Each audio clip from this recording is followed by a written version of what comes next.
So it looks like Amber and Aaron on so far. So thanks, Aaron. You're pretty consistent. You've been here every week, so I really appreciate you watching. Hopefully you went back and watched some of the ones that we did not have on Facebook Live back on the Vimeo channel, vimeo.com/Jeffrey Rising, or back here on Facebook. See Kaylee's on. Thanks for joining, Kaylee. So I'm going to jump right into it, and anybody that joins later can just jump on the recording and watch it some other time. Welcome, Andrew. So today we're going to talk about activities management. You might have saw one of my other posts on Instagram. Time management is total bullshit. You can't manage time. There's only so much in a day, right? But you can manage your activities and the dollar productive activities to make sure you're getting the most out of everything you put in your day. If you've been in the real estate business for any amount of time, you'll know that there's a lot of people that just kind of go about their day pretty haphazardly and just kind of wake up, kind of stumble into the office and drink some coffee and like waiting for the phone to ring and hopefully we get some floor calls, right? That's most real estate agents' plan on a day-to-day basis, and that's why 70% of real estate agents don't make it past their first year. And I think the number is like more like 55% don't make it past year two. So that's almost 90% total of all the realtors that start don't make it more than 2 years. That's a terrible number, a ridiculous turnover rate. It's because a lot of companies, a lot of brokers don't really teach their agents how to be successful in real estate. So this is one of the plans. This is not the only plan. The momentum training is not the only way to do real estate. It is a good plan. There's a lot of good stuff in here. Take what you need and put it into your business, and discard what doesn't fit your business or your personality. So we're going to jump into activities management. So activities management is really about reaching your potential, maximizing your output on a daily basis, performing the right activities at the right time to eliminate wasted time. We've all had time moments in our day, it's 3 p.m., 4 p.m., and you're kind of all of a sudden, you're like, what the heck did I do all day? I have no idea, right? Because if you don't pay attention, you just lose that time and you have no idea what you're doing. So we're going to talk about working efficiently and effectively, being intentional and proactive with your time, and then we're going to filter it down into what we call the activities management system, which is also another way of saying time blocking. I know, man, time blocking, here we go, another time blocking seminar, right? So it's really, if you can master it, or at least half master time blocking and setting aside time for lead conversion, lead prospecting, uninterrupted, and throughout your day, you're going to be more successful in this business. So every day in Africa, a gazelle wakes up. It knows it must run faster than the fastest lion or it will be killed. Every morning, the lion wakes up. It knows it must outrun the slowest gazelle or it will starve to death. It doesn't matter whether you're the gazelle or the lion. When the sun comes up, you better be running. I know it's a silly way to put it into context, but what do the lion and the gazelle have in common? They both get up running with a purpose. They start their day with a purpose. They know that the gazelle says, I need to outrun the fastest lion if I want to stay alive. The lion wakes up every morning and says, I need to outrun the slowest gazelle so I can eat. So really, they both get up with a purpose, and they're both intentional and proactive about their day, knowing what they need to do when they first wake up in the morning. So be the lion, be the gazelle, it doesn't matter, but wake up and start your day with a purpose.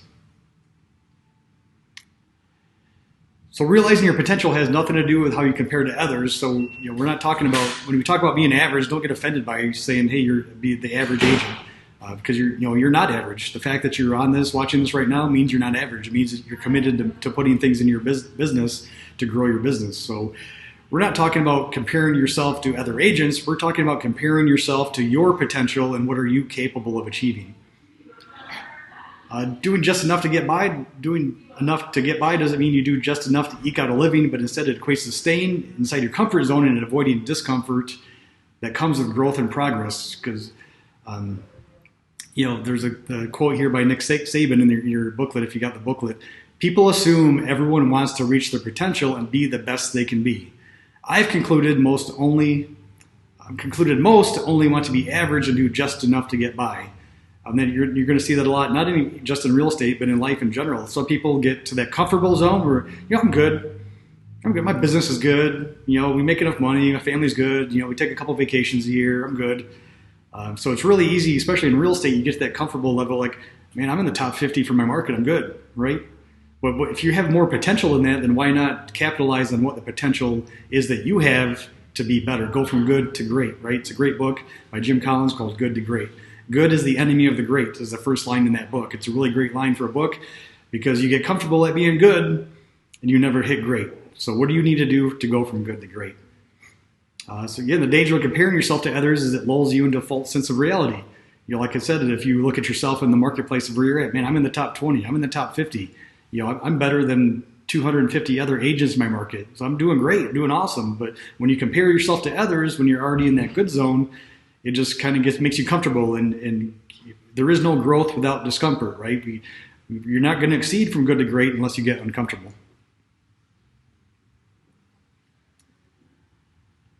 So realize your potential revolves around the use of hours dedicated to your career. Thinking of the hours currently dedicated to your career are, number one, are you getting the most out of them? Yes or no? Go ahead and respond in the comments or just answer in your own head and take some notes. Are you getting the most out of the hours that you put in your day? Are you consistently operating at your highest and best use? We've all been guilty of falling into the busy time trap, right? I'm at my computer, I've got the MLS open, or I've got my social media open, I'm going to do some marketing. 3 hours later, you say, what did I just do with the last 3 hours? You get stuck in that busy work mode, right? Like, I look like I'm working. People walking by me, it looks like I'm working, right? But did you really accomplish anything during that time? Are you consistently operating your highest and best use? Do you know what your highest and best use of time is? At some point, you're going to get in your career to where you're so productive, your production level is so high, your highest and best use is not doing administrative work in your business. Your highest and best use is not putting files together in Dotloop and DocuSign for clients. Your highest and best use is not writing offers. Your highest and best use when you get there is showing homes and listing homes.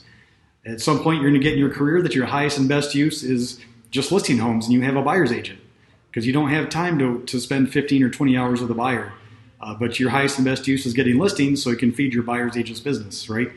So what is your highest and best use of time? If you're new to the business, you're doing everything, right? Your highest and best use of time is learning everything you possibly can about the business, working with buyers, working with sellers, processing your files, putting offers together, negotiating offers because you want to get really good at that. So it depends on where you're at with your business. You really need to know what your highest and best use of time is. So regardless of the number of hours dedicated, your goal is the same. To get the best use out of your day, right? So what's your potential? Let's define some of the terms we're talking about. Potential is having or showing the capacity to become, right? So what is your potential? Stop comparing yourself to others. Compare yourself to yourself, and you can look at yourself in the mirror and say, you know what? I can do better. I can sell more homes. I can be more productive. I can stop wasting time on this and get more out of my day. And I'm not even talking about, you're going to work 8 or 10 hours a day and get the most use out of 8 or 10 hours. If you put in 4 to 6 hours a day and you nail it, in 4 to 6 hours, maybe that's all you need to work to reach your goal. And you won't know that until you've done this. Capacity is the ability to receive or contain. The capacity of any role is limited by the amount of time you invest. We're going to change some of the language we're using, right? People talk about spending time. I spent time on this. I spent time on that. So we also spend money, right? So think of it the same way. When you spend money, it's just you're spending money. It's just going out the window. You're buying groceries. You're paying your rent. You're paying your mortgage payment. You're buying stuff, you're buying clothes, you're spending your money. Think about it as an investment. So stop saying spending time, start talking about investing your time on a daily basis. What do you do when you invest time? When you invest your money, you expect a return on that investment, right? So you should think of your time the same way. When I invest my time, I expect a return on that investment. So your potential as a realtor is restricted by the number of hours you and others are willing to dedicate your business. And it says others, because if you go back to the real estate perspectives class, we talk about who are the people in your business that are helping you. Your ancillary services, your mortgage lenders, your title companies, people in your business. If you have a closing department where you're at, that person's in your business, helping you with your business, investing their time and making sure your deals get done. Think of it this way: the capacity of a 16-ounce glass is 16 ounces.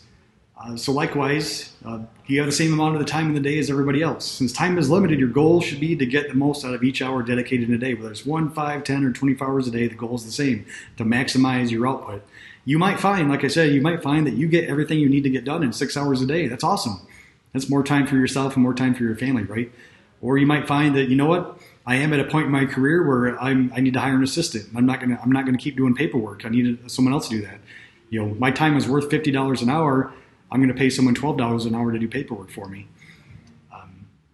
So maximizing output has more to do with what you put in the glass than the capacity of the glass. It has more to do with what you put in your hours than the capacity of the time in your day. So if you have a 16-ounce glass, are you going to put water in it, or are you going to fill it with gold, right? Which has more value?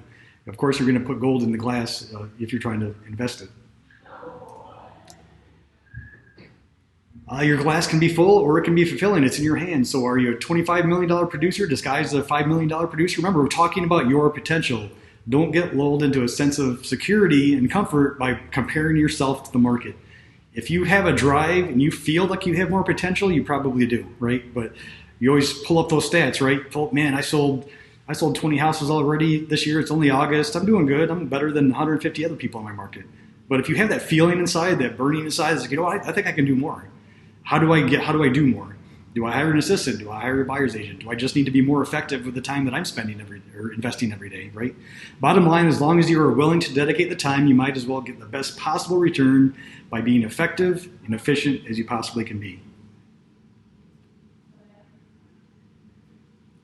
Money is not the key asset in life. Your time is. Your daily focus should revolve around making as much money as you can with the hours you are dedicating to your career.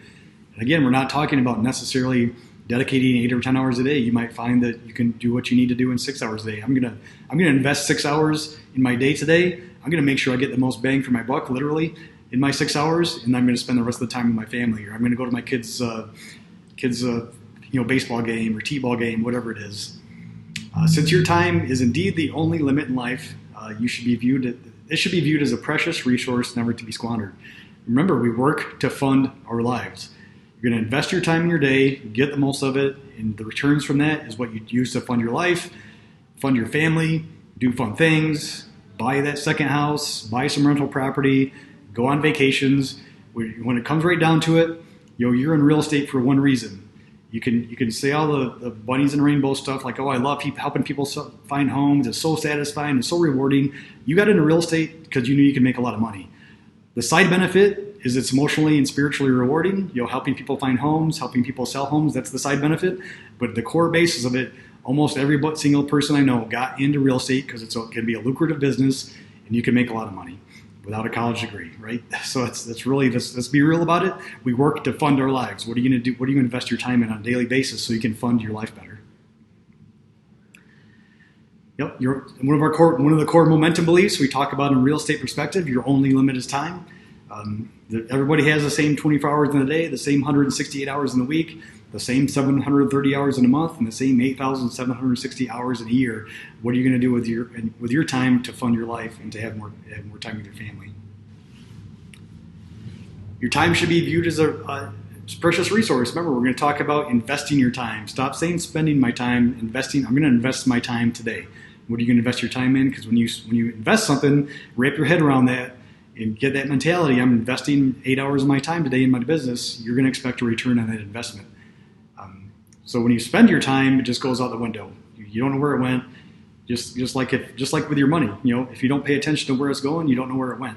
That's something that Dave Ramsey says, right? Same thing with your time. If you don't pay attention and invest your time of what you're doing on a daily basis, you're not going to know where it went. You're going to look up at the clock from your desk in your office. It's going to be 5 o'clock, and you're going, gee, what the heck did I do all day? We've all been there. So stop getting in that vicious cycle. Time is your only limit. Inefficient behavior always takes more time, right? If you're doing things inefficiently throughout the day, you don't have a process, you don't have a system, it takes more time. Like, you don't have a system for entering a buyer into your database and setting them up on showing alerts from your website or from the MLS. If you don't have a system for writing and negotiating offers, if you don't have a system for closings, everything takes more time, right? So systems is the great differentiator when it comes to successful real estate agents. Successful real estate agents have systems. Real estate agents that aren't successful do not have a system, and they're doing everything haphazardly and inefficiently throughout their day. From what I've seen in the market, most agents dedicate 8 to 10 hours a day to their careers, but most only benefit from about 6 of it. Like I said, stop working 10 hours a day. If you can be super highly efficient and effective in 6 hours a day, you're going to find that you're going to get more of your life back. From what I've seen in my experience, almost 20 years in the real estate business, most real estate agents waste about 40% of their day. just doing busy work or not paying attention or taking a 2-hour lunch, when they take someone to lunch or whatever it is. Well, I'm networking, right? Well, did you need to network for 2 hours? Probably not. You probably could have had the same networking benefit from going to lunch for 45 minutes with somebody instead of 2 hours. So don't get caught in that justification that, hey, I'm gonna go do this because it's networking. I'm gonna get business from it. Just use your time efficiently and effectively and be intentional and proactive. What is the cost of wasting time? You can't control time or results, but you can control and manage your activities on a daily basis. I don't have enough time is a limited belief. We've all heard people say that, right? Not just in real estate, man. I'm so busy, right? There's all this drama surrounded by how busy they are, right? Hey, you run into people at the realtor meetings. Hey, Bob, what are you up to? I'm so busy, man. But Bob sold 5 houses this year and it's already September, right? Well, okay, Bob, what the hell are you so busy doing? Right? So don't get stuck in that limited belief that I'm so busy. I don't have enough time to do it.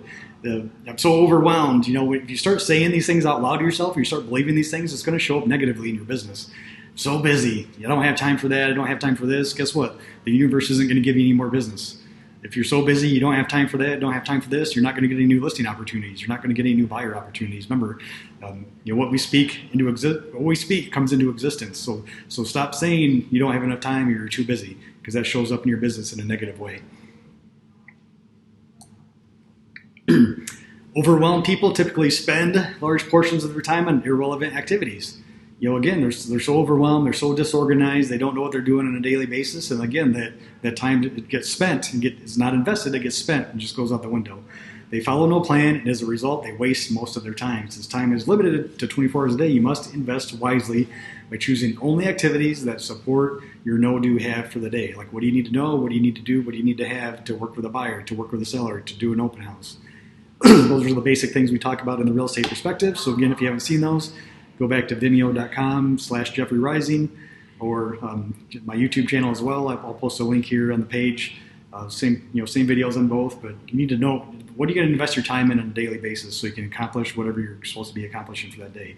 It might be a Sunday, you're going to do an open house. Great, what do I need to know, do, and have to have a successful open house today? I'm going to invest my time pre-open house, during the open house, and post-open house to making sure I get, I'm ready for the open house. I get some buyer leads from the open house, hopefully sell the house, that'd be awesome, but really I'm getting buyer leads from the open house. Post-open house, what am I going to do to convert those buyer leads to my clients? Remember, there's always an opportunity cost associated with wasting time, so it's vital that you budget and invest your time as you would your money, right? We've all walked, went out shopping or went out with friends to have some drinks or something, or go on a pub crawl or whatever you want to call it. With a pocket full of cash at the end of the night, you're like, what the heck did I do with all my money? It's the same thing can happen with your time, right? When you walk into the office, you have a bank of 8 hours. Imagine you have 8 hours in your pocket. You have a coin for each 8 hours, right? Then how are you going to invest a coin for each 8 hours of your day? Because by 5 o'clock, you're going to turn your pockets inside out, and you're going to say, well, all my coins are gone, and I don't know where they went. So what is the cost of wasting time? This is the financial consequence of not paying attention and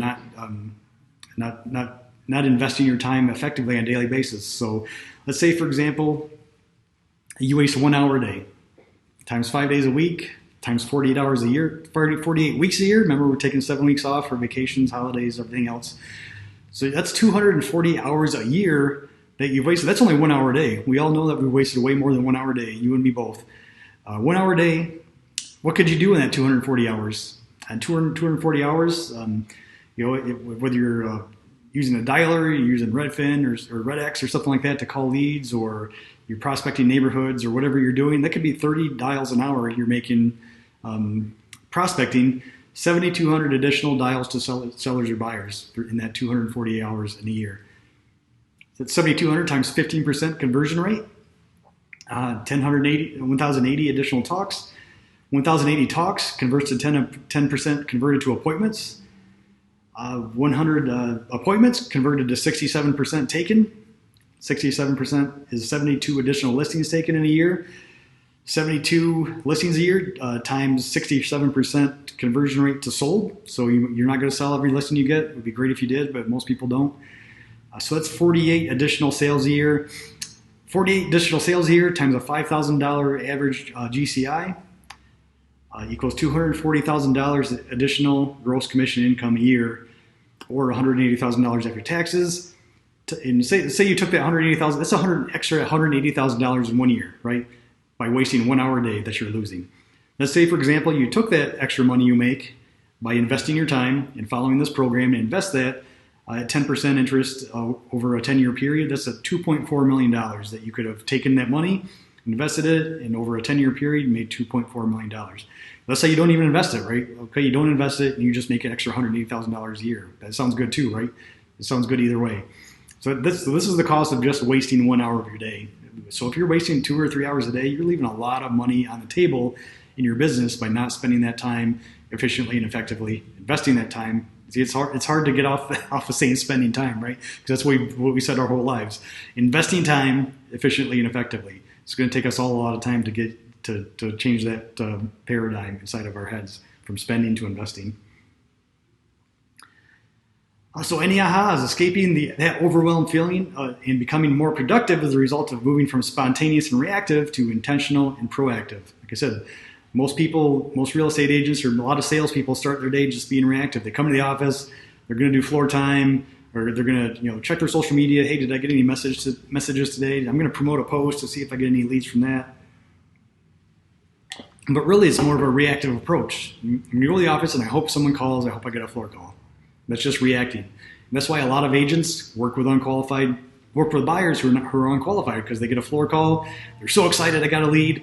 Hey, I want to go see the house in 123 Main Street. Awesome, I'll be right there. They never get their name, never get their phone number, never ask them if they're pre-approved, never even ask them if they're working with an agent. You might show up and they're this has happened to everybody. You show up and they're, okay, great, I love the house. I'm going to call my agent and have them write an offer. What? So that's the dangers of running a reactive business. We need to be proactive about what you're doing on a day-to-day basis and be intentional in investing your time. So there's 4 types of realtors. Full-time realtors fall into one of 4 categories. A typical salesperson, you're phase 1. A thriving salesperson, you progress from phase 1 to phase 2. The typical entrepreneur, you bypass phase 3, bypass phase 2 and jump straight to phase 3.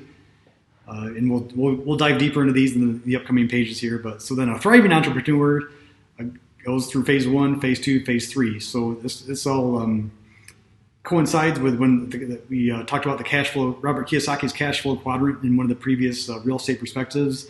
The employee, the self-employed, the business owner, the investor. Which one are you? Everybody starts out their real estate career as the self-employed, right? You're not an employee, you're self-employed. But first, you must establish your approach. Typical agent stays inside their comfort zone. Remember, we talked about when you get to good. I'm good. I'm in the top 50 for my market. I'm in the top 75, whatever. There's 300 people in my market, and I'm in the top 30%. I'm good. Good, right? That's typical. That's when you stay in that comfort zone. I'm comfortable where I'm at. There's not going to be any growth, because remember, there's no growth without discomfort. Once you get to that typical stage and you want to stay in your comfort zone, you're not going to grow anymore.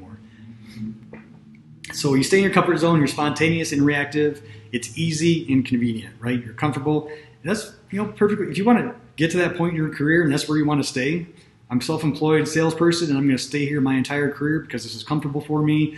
And I'm putting in my 30 or 40 hours a week. I'm making 6 figures. This is awesome. I have no desire to start a team. I have no desire to hire an assistant or grow beyond this. That's okay. There's nothing wrong with that. That is perfectly fine. There's a lot of people that get into real estate and they get in that comfort zone, they make the money they want to make, and they're doing awesome. They have the family time they want to have, they have the vacations they want to have, and there's absolutely nothing wrong with staying in phase 1. So if that's you, this is not me telling you need to rise above phase 1, because you don't have to. If you're good there, stay there. The thriving agent seeks potential. You're more intentional and proactive with your time. It's challenging and it's more rewarding, right? You're challenging yourself. It's rewarding because in financially, because you're gonna grow your business. So do you want to be typical? You want to be easy and reactive, or do you want to be unique, the path less traveled, by maximizing your output? So then you must determine your role. Are you a salesperson or are you an entrepreneur? A salesperson focuses on the job. It's all about me. I'm a salesperson. This is where I'm good at. I'm comfortable here.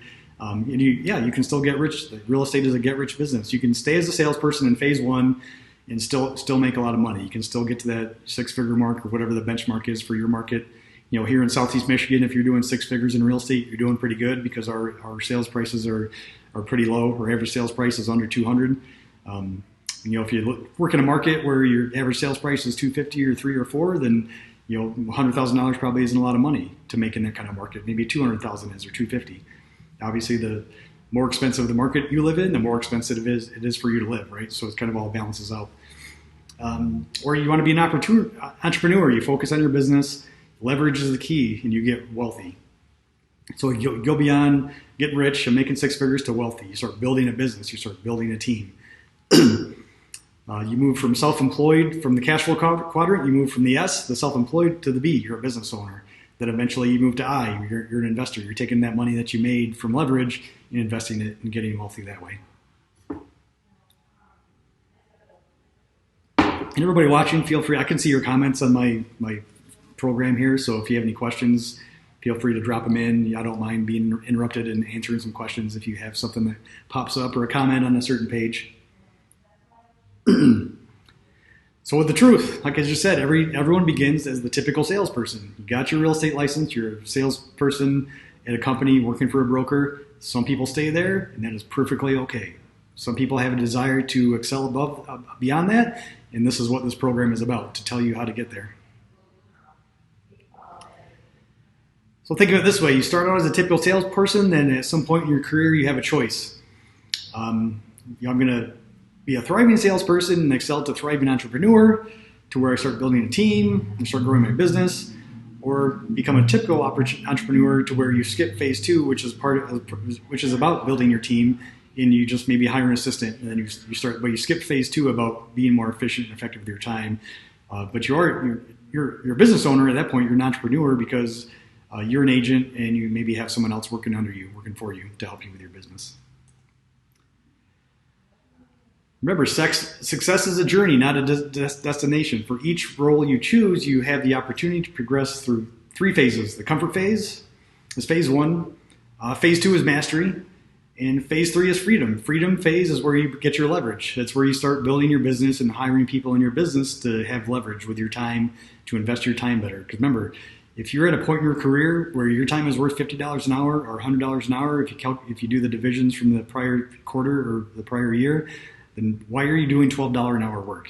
Hire someone to do the $15 an hour work, because that gives you more time to prospect and convert leads and listings, or it just maybe gives you more time with your family. What's the opportunity cost associated with you doing all of your own administrative tasks? So remember that the typical entrepreneur skips phase 2. Phase 2 is the mastery phase. They go from comfort phase, I'm doing a lot of business, I'm doing 40, 50 deals a year, but I'm so busy, I'm so unorganized, I'm going to hire somebody else to help me because I feel like I'm unorganized. So you're skipping the mastery phase. You need to master your own time investment before you hire somebody else. Because if you're unorganized and disorganized and your business is a mess, you're going to bring someone else into your business. It's just you're going to teach them how to be unorganized. You're going to teach them how to be organized. You need to have your business at a place where you have systems in place, and you're bringing someone else in and training them on your systems to make your time more efficient and invest your time better.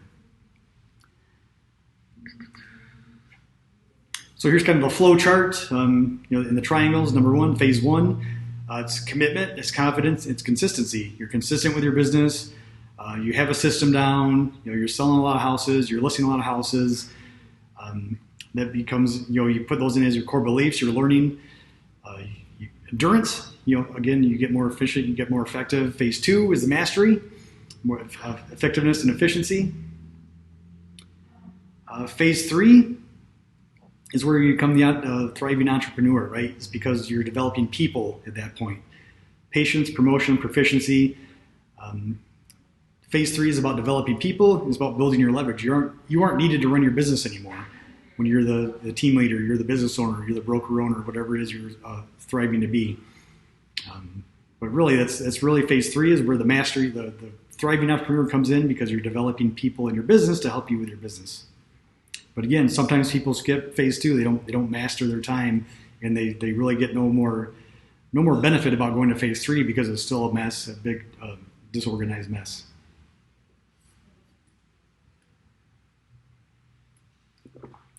So if you want to be fully leveraged in your business, here are your 10 steps. Is your current production by design or by coincidence? We've all been there, right? Man, I have so much business going on, and where's it coming from? Is it by design? Like, did you intentionally go out and get that business? Did you intentionally, market on Facebook to get leads? Are you intentionally door knocking neighborhoods? Are you intentionally calling for sale by owners on Zillow? Are those things intentional, or is your business by coincidence? Like I tell people I'm in real estate and business just comes. I don't have any idea where it's coming from, right? That's great, but that's not sustainable. At some point, you burn through that sphere of influence, family and friends, right? And you need to have past clients to ask for referrals from. So you need to be intentional about asking for referrals from your sphere of influence. You need to be intentional about marketing to your past clients. You need to be intentional about where your business is coming from. Because again, anything that's just happening by chance, that's not sustainable. It's good for your first year. That's what a lot of brokers teach your first year. Hey, work your friends and family, you'll be great. But you burn through those pretty quick in your first year, then you got nothing, right? So you need to be more intentional about where you're getting your business from. Steps 1 through 4 are your operational model. You're maximizing your output. Make your money work more efficiently. Step 1, analyze your operational model. Step 2, record all your current activities. So this is how we put your business in order before you hire somebody, right? We're going to record all your current career activities. Like, what do you do on a day-to-day basis? This will take at least 2 weeks. Account for every single minute. Track your time for 2 weeks. I know it's an extra job, right, to carry this paperwork around with you, or do it on notes on your phone if you want to do that.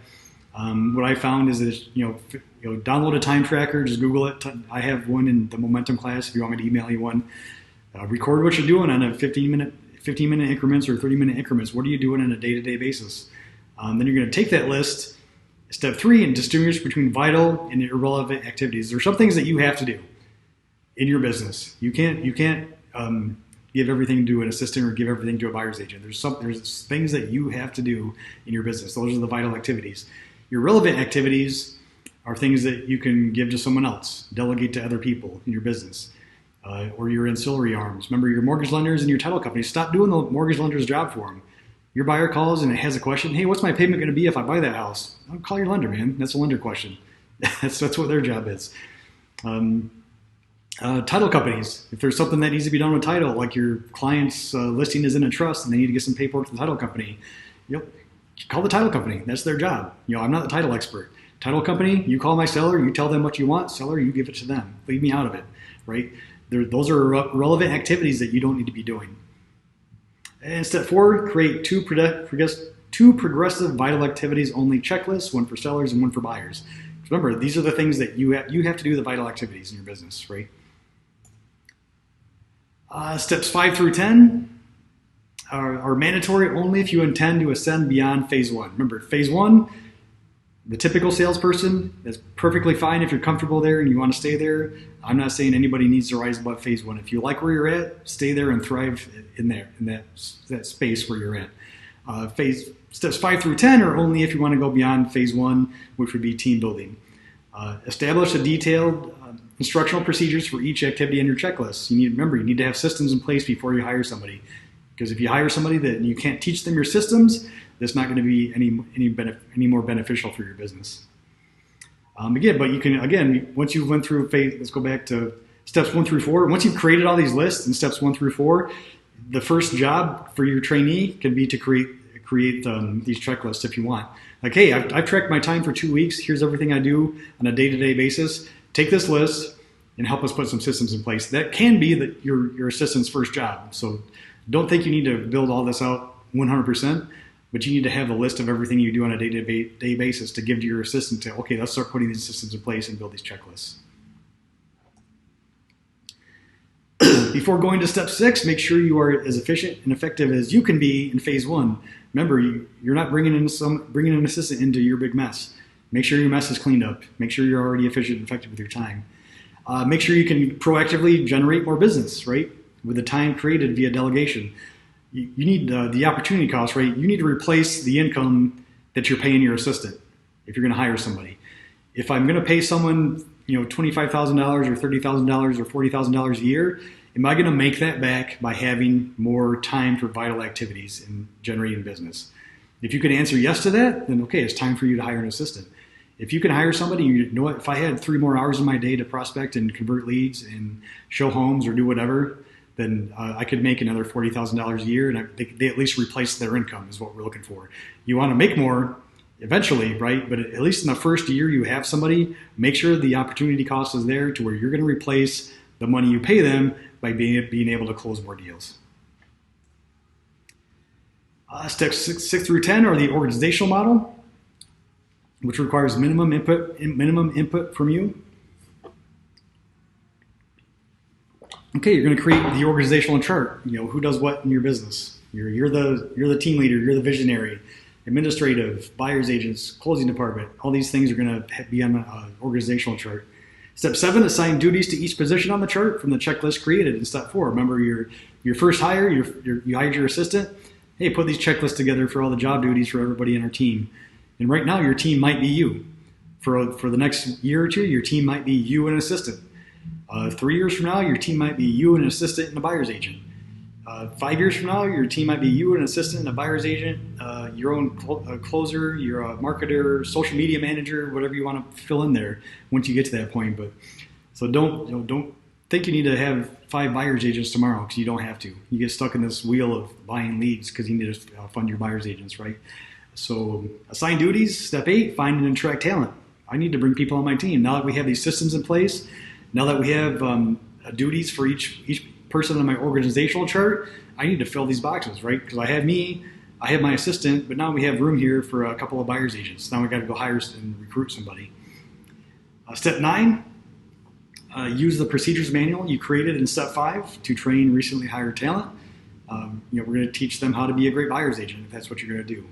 Step 10, hold talent accountable and appropriate performance standards.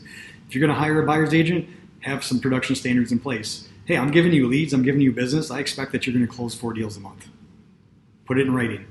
I've got a great buyer agency agreement I can be willing to share with anybody out there. Just email me or message me here on the page, and I'll be able to send that back to you. I'll just send back the blank version not filled in that I use. But hold talent accountable. The way that you do that, have everything in writing. What's the number 2 rule in real estate? Number 1 is time is of the essence. Number 2 is if it's not in writing, it didn't happen. Same thing for your team, same thing for your business. If you don't have clear understanding of what the expectations are of your team members, they're not going to hit them. So remember, everything's in writing. The 5 tools of intent. A thriving business results from knowing the answers to 5 important questions. So why do some real estate agents maximize their output, maximize their daily output? It's simple, because they intend to. They wake up as the lion every day, knowing that they need to run faster than the gazelle so they can eat. They wake up every day being proactive and being intentional, and they intend to survive and thrive in their business. Thriving comes from the 5 tools of intent: the why, what, how, who, and when. Those are the 4 W's and 1 H, right? The why, what, how, who, and when in your business. Thriving agents consider the following 5 tools essential. Your entrepreneur's mantra, we talked about that in real estate perspective. How much it is unacceptable for my business to profit less than X, $100,000, $80,000, whatever it is. Profit, which means take home. We don't coach these programs around GCI. GCI is just a fluffy number for you to get awards from your company. We all know that, right? I don't care what your GCI is, but I want to know how much money you're taking home and putting in your bank account at home. That's what we're talking about here. Entrepreneur's mantra: it is unacceptable for my business to profit less than $100,000. I'm taking home $100,000. Number 2, your economic model. So that's the why. Your entrepreneur's mantra is your why. Reflects why you do it. Number 2, economic model. Identifies what must be done. What do you need to do inside your business to hit your entrepreneur's mantra? 3, your organizational model. Defines how it will be done. What's my plan? What's my system? What's my program? I'm not going to follow the momentum program to a T. I'm going to do everything they teach in the momentum class. Or is there a different plan I think is better? Brian Buffini or Travis Robertson. There's a bunch of different Workman Success Systems. There's a bunch of different coaches out there that have great plans. Again, momentum is not the be-all, end-all. This is a good plan, but it's not the only plan. So find one that works for you. Number 4, organizational model. It's the who, right? So we've talked about why, what, how. Now we're talking about who. Who in your business is going to help you get things done? Is it an assistant? Is it your closing department? Is it your ancillary arms, your title companies and lenders? Is it your buyer's agents? Who in your business is going to help you succeed? Number 5, when we break that all down to number 5, which is your activities management system, identifies when it will be done. So that's your 5. That's your 5 tools of intent: your why, what, how, who, and when. Getting in the right block. So we're talking about time blocking, time management, or activities. See, it's really hard to change the things we've been told for the last 20, 30, 40 years of our life, right? Spending time versus investing time, time blocking versus time management. So there's no such thing as time management. You can't manage or control time. Time is what it is. There are 24 hours a day, 160 hours in a week. You're not going to change time. We all know that. And you're not going to get any more of it or less of it. Same 24 hours. Time passes second by second, minute by minute, hour by hour, regardless of what you do or don't do. Therefore, it's impossible to manage time. We're going to manage our activities. Remember, time is the great equalizer that separates the good from the great. We all talk about, a lot of people out there say that they're full-time real estate agents, right? They spend 40 hours a week in real estate business. So why do some people sell 10 or 20 houses a year and some people sell 50 or 60 houses a year in the same 24 hours a day? They both say they're full-time agents. So why does one sell 20? Why does one sell 60? Because time is the great equalizer. What you do with your time on a daily basis is going to separate you from 20 transactions a year to 60 transactions a year when you're full-time. Time is a great equalizer in this business. You can manage your activities. You can control the activities you implement during the time allotted to your career. Thus, you're focusing on activities management as opposed to time management should be your goal. It's crucial that you create a time budget for your day by defining the number of hours you're willing to dedicate to your career. Do you want to work 8 hours? Do you want to work 4 hours a day? Do you want to work 6 hours a day? You have to create your time budget. Remember, we're investing time. So what do you do when you invest your money? You make a budget. What are you going to do when you invest your time? You make a budget.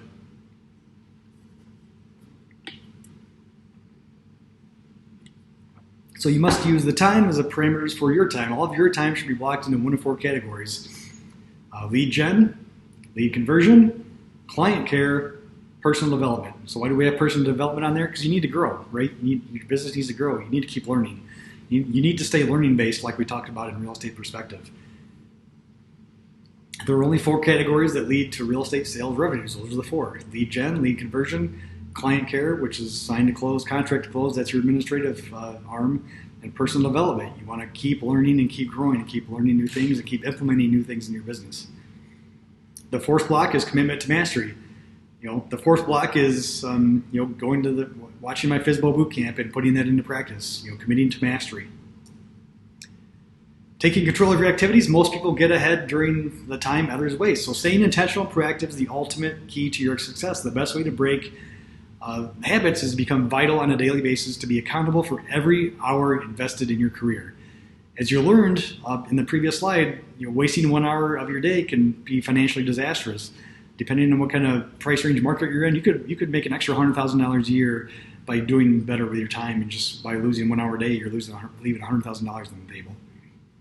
Stop doing busy work and being intentional. Implementing the activities management system begins by establishing specific time parameters. Thus means you must define the length of time you're willing to invest in your business each week and each day. Taking this approach forces you to view the time as limited and increases the likelihood you'll prioritize activities and stay proactive. Remember, if you're not looking at it, you're not going to be able to put this into perspective. You do it, put pen to paper, man. A lot of people try to stay paperless, try to stay digital, but sometimes a good old-fashioned printed out calendar or a daily time tracker is what everybody needs to keep it in front of them on a minute-by-minute basis.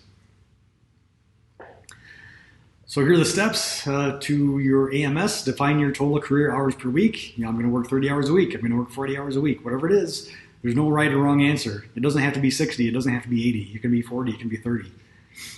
Then how many per day? Maybe I'm going to work 40 hours a week, but I'm going to take Fridays off. So Monday through Thursday, I'm working 40 hours a week. Identify your vital blocks, lead gen, lead conversion, client care, personal development in your daily planner. Record the initial specific vital activities that you need to do. Stay engaged for that entire block. If you're going to spend 2 hours on prospecting, make sure you spend 2 hours on prospecting. Close your email, shut off notifications on your phone. You're going to close the door, put a sign on the door, the power hour, I'm in here prospecting, don't knock, I'm busy. The door's closed, I'm busy. Refer to the vital activities checklist as needed, assess progression at the day's end, reflect, revise, and release, right? So how did I do today? Reflect on it. I didn't do so good. There's about an hour that I feel like I wasted. Okay, we're going to revise tomorrow. If you were supposed to work 8 hours today and you feel like you wasted 2 of them, you need to add that 2 hours onto tomorrow to make sure that time gets used productively. Because you said you're going to invest 40 hours this week, right? But if you wasted 2, you need to add that 2 back in somewhere. That 2 doesn't go away.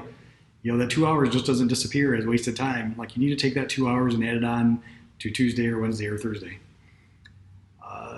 And repeat the process, steps 2 through 7 every day. The mistake most people make is attempting to manage their time, not their activities. So how can you manage time? The goal is to maximize output by making 100% of your workday vital. 100% of your time needs to be spent on vital activities that you need to be doing. Based on your personal and family time requirements, what does your work schedule need to look like? Remember, you don't need to live to work. You work to live. Remember, we work to fund our lives. We work to live. Here's an example of an intentional and proactive daily time tracker. So you see from 8 to 10 o'clock, there's blocked off lead generation. 10 to 12, client care. Client care can be showing buyers homes. It can be doing the administrative tasks for your offers, negotiating offers.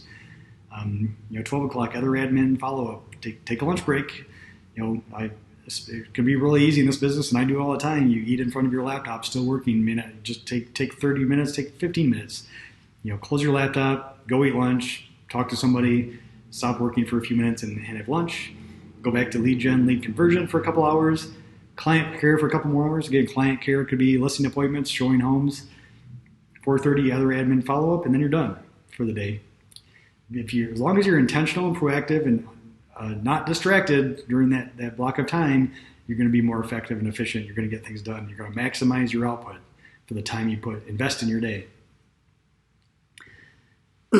Focus is the key to success. Once in a block, stay there and focus just on the activities associated with that block. It's really easy to get distracted, but once you get in the habit of doing this on a day-to-day basis, you're going to get better at it, right?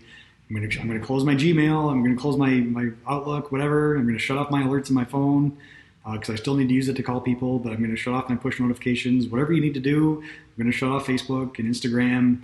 You need to do all these things because once you're in the block, that time block, stay focused on that activity. Time blocking is worthless unless you implement the right activity. Saying yes to an activity always involves saying no to other things, right? So I'm going to say yes to lead generation for 2 hours. That means I'm saying no to, following up with past clients or whatever. I'm saying no to something else if I'm going to say yes to that. As long as you're doing something, as long as you're breathing, you are doing something. So the key question becomes, are you doing the right things in that time block to be successful? So how will you know? Well, you won't know until you fully account for each hour. How will you know that this is going to work? You won't know until we keep track of it on a day-to-day basis on a time tracker. If you feel overwhelmed or not as productive as you can be, or you should fully account for your time. Keep track of it. Remember, what we track improves.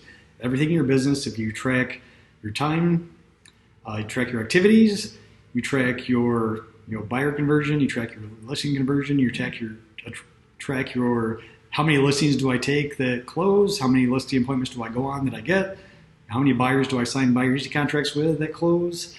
What you track improves. You need to pay attention. Same thing with your time. You need to track your time on a daily basis so it can improve. This is mandatory for agents on the entrepreneurial path. If you want to get to the E section of the cash flow quadrant, the entrepreneur, this is mandatory. You need to do these on a daily basis. Operating from a vital activities checklist is the only way to ensure you remain focused on just activities that result in success for your real estate business. Remember, your yearly output is a result of your quarterly output, which is a result of your monthly output, which is a result of your weekly output, which is a result of your daily output, which is a result of your hourly output. It all filters down to your dollar productive activities on a daily basis.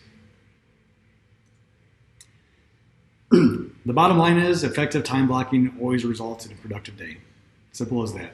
If you do it, if you follow the system, and you really focus on getting it right, you're going to be more productive, you're going to close more deals, make more money. That's what we're here for.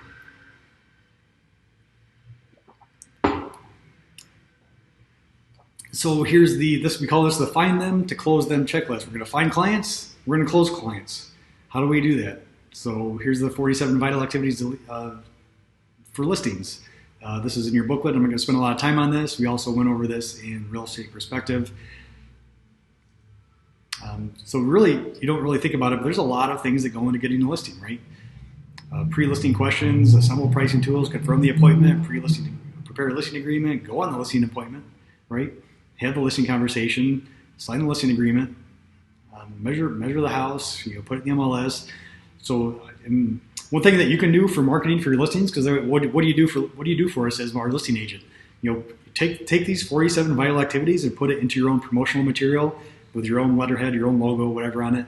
And hey, here's everything it takes to get a listing. Because this is great when the commission question comes up. Well, all you guys do is stick a sign in the yard and put in the MLS, right? No, here's a list. Here's what it takes to list a property. You can even add in your marketing plan on this. There could be 60 tasks. Social media postings. Zillow, Premier Agent, whatever. Take these and use this for marketing. It's great. It's a great marketing tool. Still there. Then there's also 47 for the buyers. The find them to close them list for buyers. The 47 buyer activities. Not going to spend a lot of time on this. We talked about this in Real Estate Perspective, also in buyer conversion as well. Writing negotiated offers, closing preparation, post-closing activities. Remember, we need to have post-closing activities in place because we need to market to our past clients to get more business. This is pretty much the summary for the whole class today. We're talking about your potential. Remember, we're not talking about how you compare to other agents in your market. We're talking about how you compare to yourself. Because you want to maximize your output. You want to be efficient and effective and efficient. Be intentional and proactive with your time. And that breaks down to your activities management system and your vital activities checklist. You need to do what's vital in your business. Because remember, even if you build a team, there's still certain things you need to do. Then you can delegate some other activities. But remember, work on your activities management system, how it looks for your business. Are you the typical salesperson right now that wants to go to phase 2 and phase 3? All right, then follow these activities and follow this program. Are you the typical salesperson that you're comfortable where you're at and you want to stay there? That's awesome. That's great. But you can still be more efficient and effective with your time. You might say, I want to stay in phase 1, but I don't want to work 60 hours a week. Great. You don't have to. You don't have to work 60 hours a week. You can be the typical salesperson and still work 30 or 40 hours a week if you're intentional and proactive with your time and still make the same amount of money. So remember that. Realize your potential. You're comparing yourself to yourself. You're not comparing yourself to other agents. So thank you for watching today. If you want the PDF booklet for this, message me here. If you want a time tracker, message me here. I'd be happy to send it to you. If you have any questions, if you want some personal one-on-one meeting, a free coaching call, we can do that anytime, Zoom or phone call. Happy to help. So thanks for watching. Thanks for watching my page. And again, remember to start your day with gratitude. I will talk to you all soon and see you next week.